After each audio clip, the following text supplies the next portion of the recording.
नमस्कार, स्वागत है आप सभी का आज के इस सेशन में।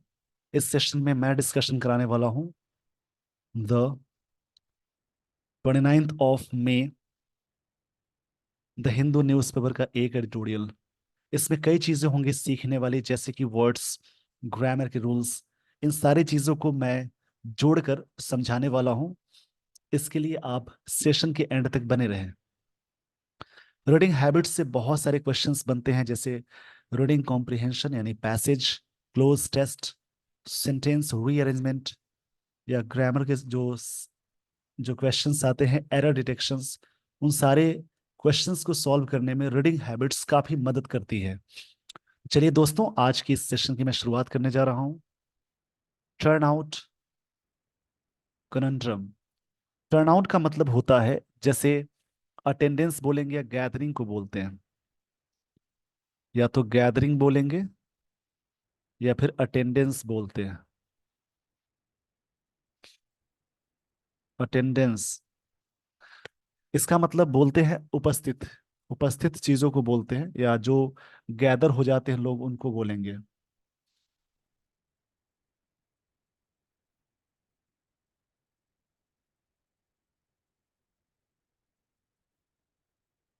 इसको याद रखेंगे, उपस्थिति को बोलते हैं यानी गैदरिंग को बोलेंगे। Turn out. दूसरा वर्ड इसमें है कोनंड्रम। आपको मैं तरीके बता रहा हूं कि कैसे आप न्यूज़पेपर रीड करें, how to read English newspaper, क्या तरीके होने चाहिए उसके बारे में बता रहा हूं। कनंड्रम मतलब पजल होता है, कोई चीज पजल हो जाना या फिर रिडल हो जाना, इसको बोलेंगे। एक पहेली की तरह चीजें हो गई है। टर्न आउट मतलब गैदरिंग जो है, कुनंड्रम हो गया, मतलब काफी पजल हो चुका है। जैसे किसकी गैदरिंग है? वोटिंग की गैदरिंग है। लोग कितने उपस्थिति यानी अटेंडेंस कितनी हो रही है, उसके बारे में डिस्कशन है।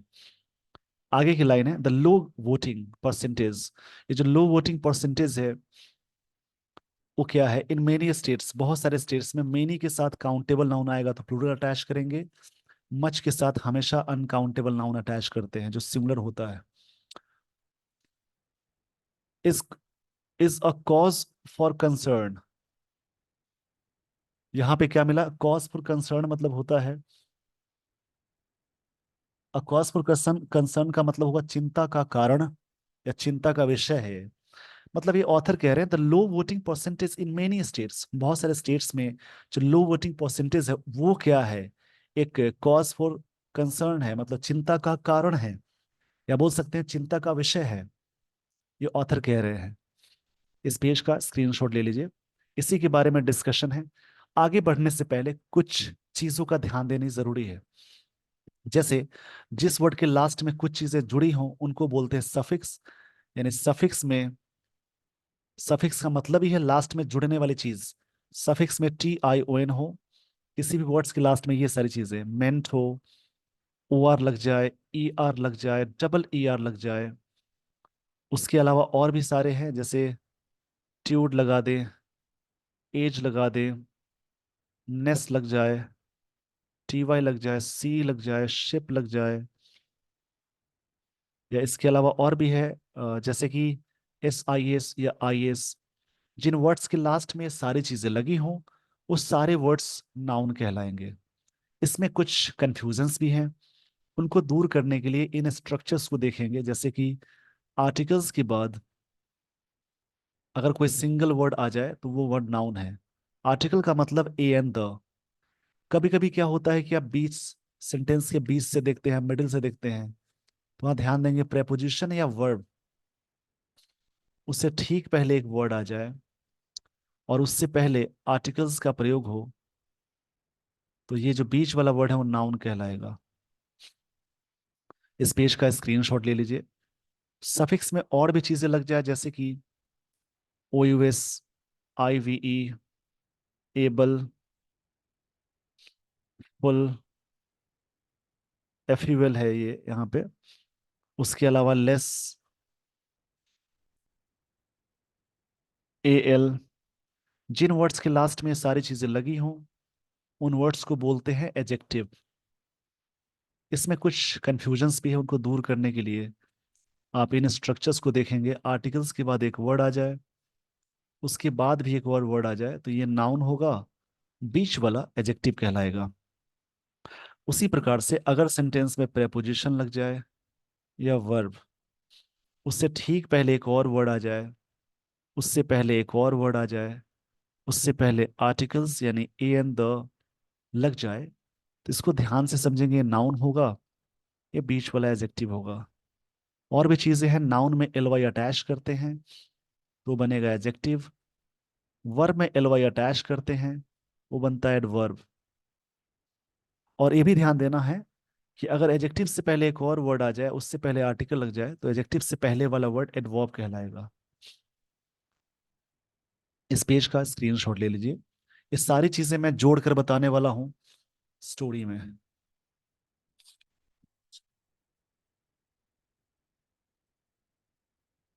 स्टोरी को आराम से समझेंगे, जो भी लाइंस दी गई हैं उनको ध्यान से समझेंगे, और इसमें थोड़ी सी पेशेंस की जरूरत है, यानी लास्ट तक वेट जरूर करें, क्योंकि एंड तक बहुत चीजें आपको सीखने को मिलती है। With just one phase, just यहाँ पे है सिर्फ एक फेज की बात हो रही है। Left in the general election, election noun है, जनरल एडजेक्टिव हो जाएगा, द आर्टिकल है, इन प्रेपोजिशन है। 2024 2024 के जनरल इलेक्शन में सिर्फ एक ही फेज बाकी है, a stock taking exercise. Stock taking यहाँ पे क्या है, कैसे वर्क करेगा ये, यहाँ पे एक तरह से कैसे वर्क किया, एक तरह से ऑडिट के सेंस में आएगा, एक तरह से क्या है, ऑडिट एक्सरसाइज है, यानी एक असेसिंग एक्सरसाइज है, जांच वाली एक्सरसाइज है। ऑन अ वोटर पार्टिसिपेशन, वोटरों का पार्टिसिपेशन, ये भी नाउन है, टी आई ओन वाला वर्ड। अक्रॉस, इसका दो मतलब होता है, एक तो इस छोर से उस छोर, और एक होता है उस तरफ।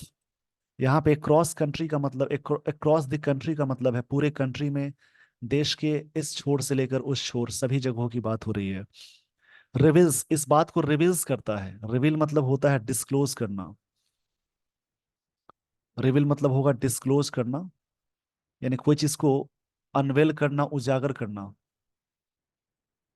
किसी बात को खोलना, रहस्य को खोलने को बोलते हैं। इसी का एक अपोजिट वर्ड आता है, वर्ड को जितना आप जोड़ कर पढ़ेंगे उतनी अच्छी आपकी इंग्लिश होगी।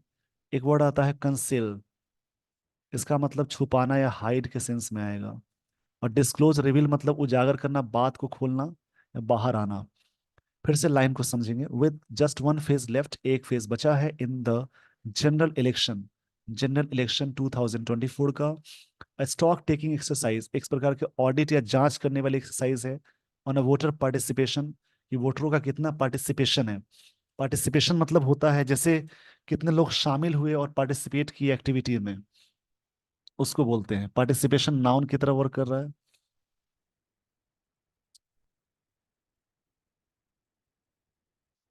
मतलब भाग लेने का सेंस है। अक्रॉस मतलब आर पार, इस छोर से उस छोर तक, ये प्रेपोजिशन है। द कंट्री रिवील्स, इस बात को रिवील करता है। अ सिग्निफिकेंट डैम्पनिंग, डैम्पनिंग का मतलब होता है एक तरह से डिमिनिश या गिरावट को बोलते हैं, डिमिनिश हो जाएगा या गिरावट को बोलते हैं, लेसन करना, कम होने के सेंस में आता है। एक तरह से क्या सिग्निफिकेंट है डैम्पनिंग इन टर्नआउट, टर्नआउट मतलब होता है उपस्थिति। In this set of elections, इस जो इलेक्शन में, in comparison to the 2019 2019 and 2014 general election, मतलब इस बार कितना पार्टिसिपेशन है, पहले से कितना कम हो गया है 2019 और 24 की 14 की तुलना में। 24 तो इस बार चुना हुआ, एक डेटा दिया हुआ है। There are state and regional level variations, बहुत सारे स्टेट्स हैं और रीजनल लेवल वेरिएशंस हुए हैं, चीजें, वेरिएशन मतलब अलग अलग के सेंस में होता है, चीजें सही नहीं होना। वेरिएशन मतलब उतार चढ़ाव को बोलेंगे। Voters in the east, east की बात करें, नॉर्थ ईस्ट की बात करें, एंड इन मेनी, मतलब many in the south typically voted higher than those in west, इनकी तुलना में साउथ वाले इलाके में बहुत ज्यादा हायर हुआ है, ये बात ऑथर कह रहे हैं। इस पेज का स्क्रीनशॉट ले लीजिए। आई होप आपने स्क्रीनशॉट ले लिया होगा। स्क्रीनशॉट के दौरान जो भी वर्ड्स या जो लाइंस आपको लगती हैं कि ये लाइन सीखने वाली है, उनको लिख कर आप प्रैक्टिस करेंगे, जोड़ेंगे, उससे आपकी इंग्लिश और भी अच्छी हो जाएगी।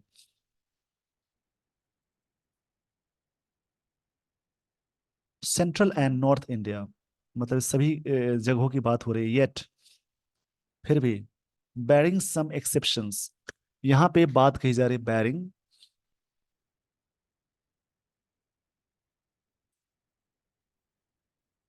बैरिंग मतलब होता है कि छोड़कर बोल सकते हैं, कि किसी चीज को छोड़कर एक तरह से वर्ड यूज करेंगे, मतलब कह सकते हैं एक्सेप्ट फॉर। एक्सेप्ट फॉर मतलब एक्सेप्टिंग, ये होता है बैरिंग, मतलब एक्सेप्ट का सेंस है, एक्सेप्ट फॉर मतलब इसके अलावा। सम एक्सेप्शंस, कुछ एक्सेप्शन चीजें हैं, such as Telangana and Karnataka where voter turn out registered a small increase, जहां पे देखा गया कि एक छोटी सी इंक्रीजमेंट हुई है। इंक्रीज यहाँ पे नाउन है, ये एडजेक्टिव है, ये आर्टिकल। फ्रॉम प्रेपोजिशन है, फ्रॉम 62 to 8 to 65.7%, यानी 62.8% से लेकर इतना, यानी इससे इतना बढ़ गया है। And 68.8 to 70.6% among others. Others की तुलना में बात करें तो तेलंगाना में 62.8% से 65.7% हुआ है।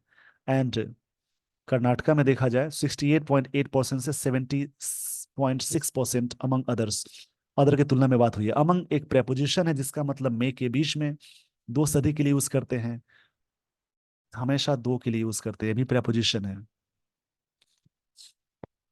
There has been a general decline, has been मतलब रहा है, डिक्लाइन मतलब गिरावट, इन वोटिंग अक्रॉस स्टेट्स, पूरे स्टेट्स में, इन 2024 2024 में।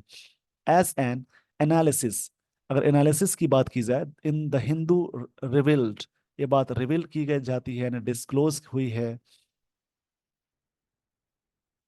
Not only was there a dip in turnout, सिर्फ टर्नआउट मतलब एक गिरावट, डिप मतलब होता है जैसे लोअर होना कोई चीज का। नॉट ओनली मतलब सिर्फ यही नहीं, इन टर्नआउट मतलब उपस्थिति में, in percentage terms, but there was also decline in voter, ये बात कही जा रही है। पहले इस पेज का स्क्रीनशॉट ले लेंगे, मैं आपको फिर से इसको सारी चीजें, ये सारी चीजें समझा देता हूँ। इसको कहानी की तरह समझेंगे, जितना आप रीडिंग करने की आदत डालेंगे उतनी अच्छी आपकी इंग्लिश होगी।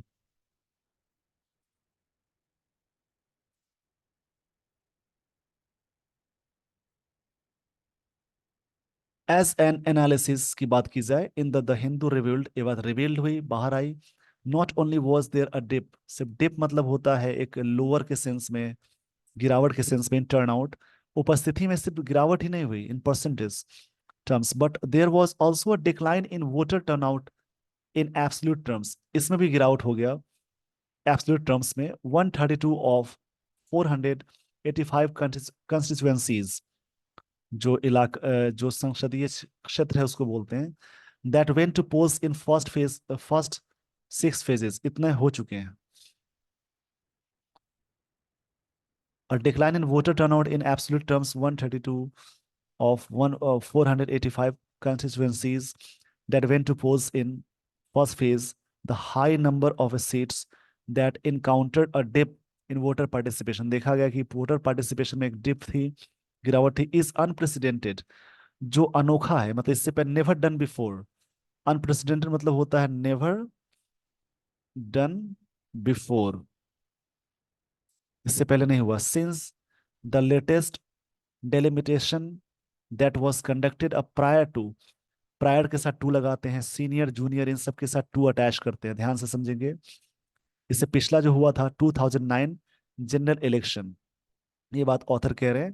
The high number of seats that encountered a dip में वोटर पार्टिसिपेशन हुआ, इज अनप्रेसिडेंटेड, ऐसा कभी नहीं, ऐसे पहले नहीं देखा गया था।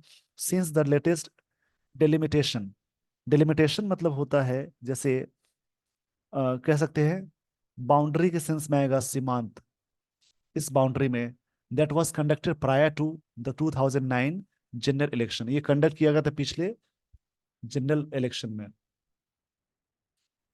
2009 के इलेक्शन में। इस पेज का स्क्रीनशॉट ले लीजिए, आई होप आपने स्क्रीनशॉट ले लिया होगा।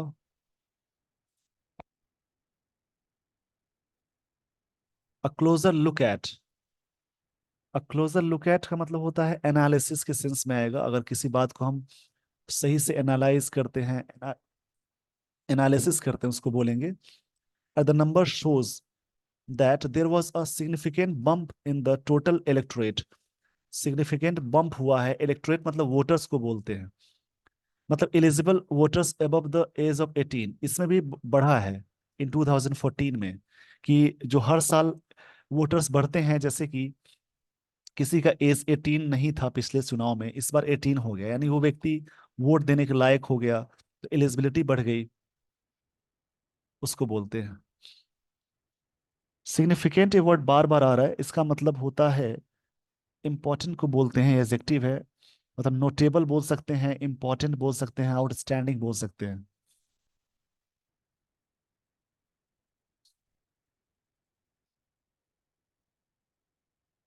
यहाँ पे वर्ड है बम्प। बम्प मतलब कह सकते हैं एक हिट हो सकता है, स्मैश, क्रैश, कई इसके मतलब होंगे। बम्पिंग मतलब सडन इंक्रीज को बोलते हैं, ये बोलेंगे ऐसा।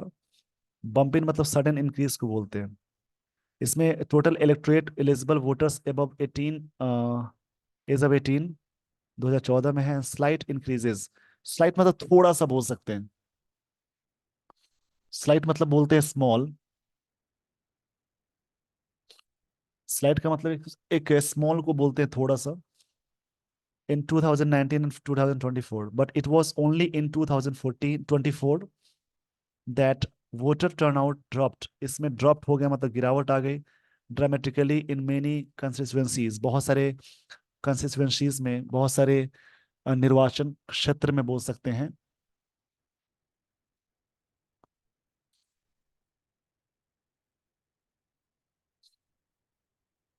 ड्रामेटिकली का सेंस होता है नाटकीय रूप से, मतलब एक तरह से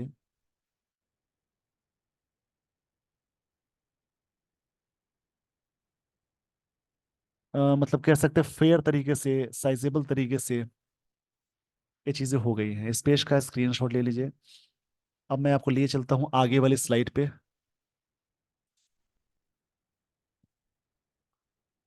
दिस ड्रॉप, ये जो गिरावट है, ड्रॉप नाउन है, दिस एजेक्टिव हो जाएगा।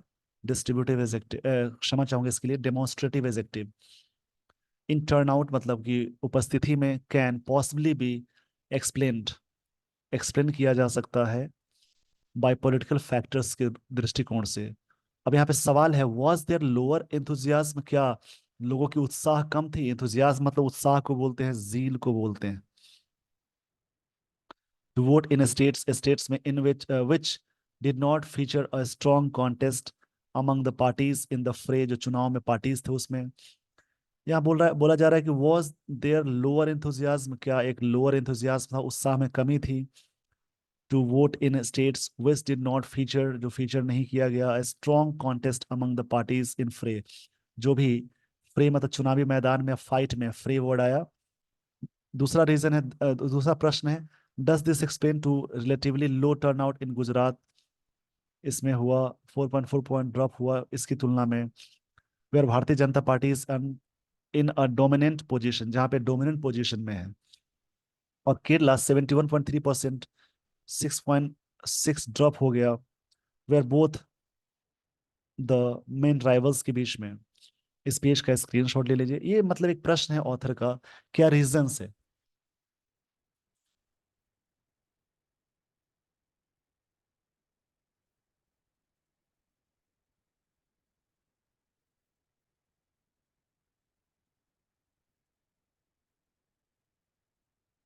या बोथ द, बोथ के साथ द लगाते हैं, ध्यान से समझेंगे, ऑल सेंटेंस में लग जाए बोथ।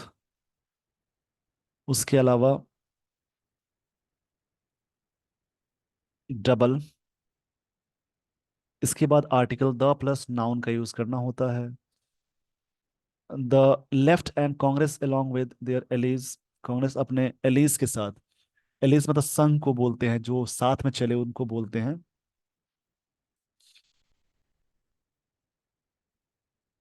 मतलब मित्र राष्ट्रों को बोलते हैं। एलाइज बोल सकते हैं, allies, allies are part of the NDA, NDA bloc nationally. मतलब बोल रहे कि इसके साथ चलने का रीजन ये तो नहीं हुआ कि वोटिंग कम हो गई एनडीए के साथ, मतलब INDIA, इंडिया पूरा गठबंधन है। हैज इंटरस्टेट माइग्रेशन, क्या इंटरस्टेट माइग्रेशन तो हुआ, जैसे बहुत सारे लोग यहाँ के बाहर रहते हैं, बाहर के लोग कहीं और रहते हैं। माइग्रेशन मतलब यहाँ से छोड़कर कहीं और जाना जॉब के उद्देश्य से, उसको माइग्रेशन बोलते हैं। माइग्रेट करना, माइग्रेशन नाउन होता है। तो कई रीजंस हो सकते हैं, ऑथर कह रहे हैं।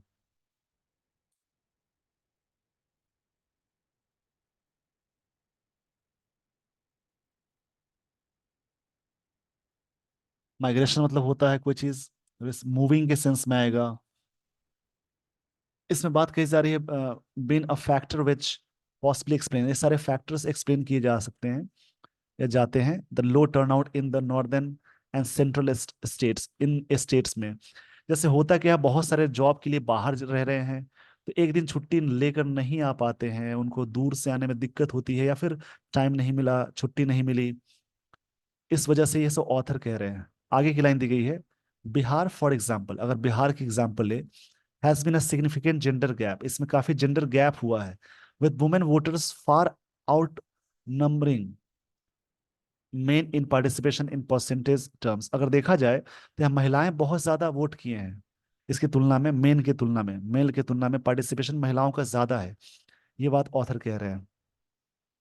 ये भी होता है कि जैसे बाहर में लोग जॉब के लिए बाहर रह रहे हैं तो नहीं आ पाए, महिलाएं यहाँ पे रह रही हैं तो वहां पे जाके वोट कर ली। तो ये कई रीजंस बता रहे ऑथर, इसको समझने की जरूरत है। ये सब कभी आपको डिस्क्रिप्टिव या इन सब चीजों को लिखने में जाएंगे तो कई चीजें हेल्पफुल होती हैं लिखने के लिए।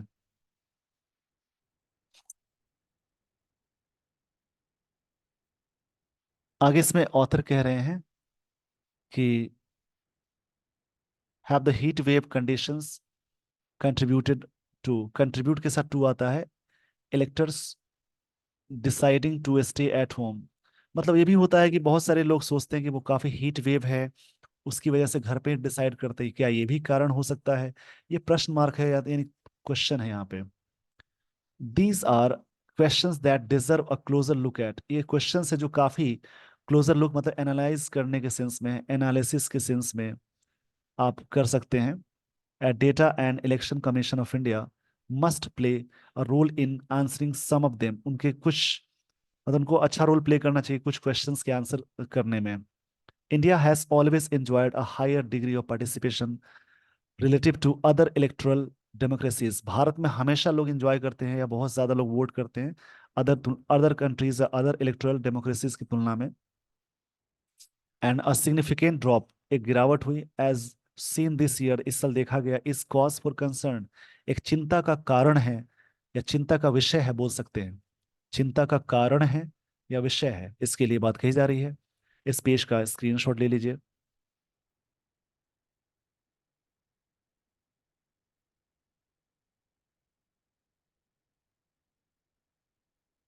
वोटर अपैथी, अपैथी मतलब होता है लैक ऑफ इंटरेस्ट, इंटरेस्ट में कमी को बोलते हैं, लैक ऑफ इंटरेस्ट को बोलते हैं अपैथी।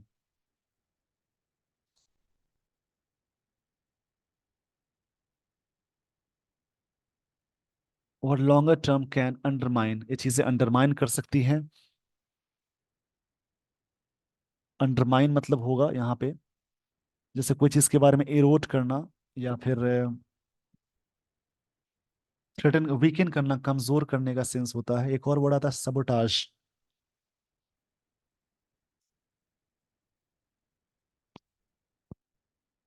या रिड्यूस करना भी बोल सकते हैं। यहाँ पे मैं इसको नीचे लिख देता हूँ, रिड्यूस करना भी बोलेंगे। अंडरमाइन मतलब द डेमोक्रेटिक प्रोसेस इटसेल्फ, अपने आप को, इसको, ये जो लॉन्गर टर्म है, voter apathy over longer term, लंबे समय के लिए जो वोटर की अपैथी है, कैन अंडरमाइन, रिड्यूस कर सकता है डेमोक्रेटिक प्रोसेस को इटसेल्फ, अपने आप। People get the government they deserve when they vote, मतलब लोग वही सरकार पाते हैं जब वो वोट करते हैं। मतलब अगर आपको लगता है कि मैं इस बार वोट करूं तो मेरे अकॉर्डिंग ये सरकार, इनकी सरकार बननी चाहिए, आपने दिया, तो आपके पास एक मौका तो होगा, रिग्रेट तो नहीं होगा मुझे वोट करना था या बहुत सारे को और मुझे ए सरकार चुननी थी, तो एक एक वोट मतलब वहां पे काफी इंपॉर्टेंट रोल प्ले करता है। मतलब people get the government they deserve when they vote, जब वो वोट करते हैं तो उनको उनकी वैसी सरकार मिलती है जो वे डिजर्व करते हैं। And government they do not deserve when they do not vote, वो सरकार वो नहीं डिजर्व करेंगे जब ये लोग वोट नहीं करते हैं। लोगों की बात हो रही है, मतलब वोटिंग करना, ऑथर कह रहे हैं काफी अच्छा है, वोटिंग आप कर सकते हैं। ठीक है, ये सारी चीजें आपको समझ में आ गई होंगी। इसी प्रकार से दूसरा कोई आर्टिकल आप रीड करेंगे और डेली बेसिस पे वर्ड्स का कलेक्शन अच्छा हो जाएगा, वर्ड्स से सेंटेंसेस आप बना सकते हैं। उसके अलावा रीडिंग पे अच्छे से फोकस करें, उससे आपकी इंग्लिश और भी अच्छी होगी। With this everyone, I would like to end this session. Thank you so much for watching this video. Thanks everyone.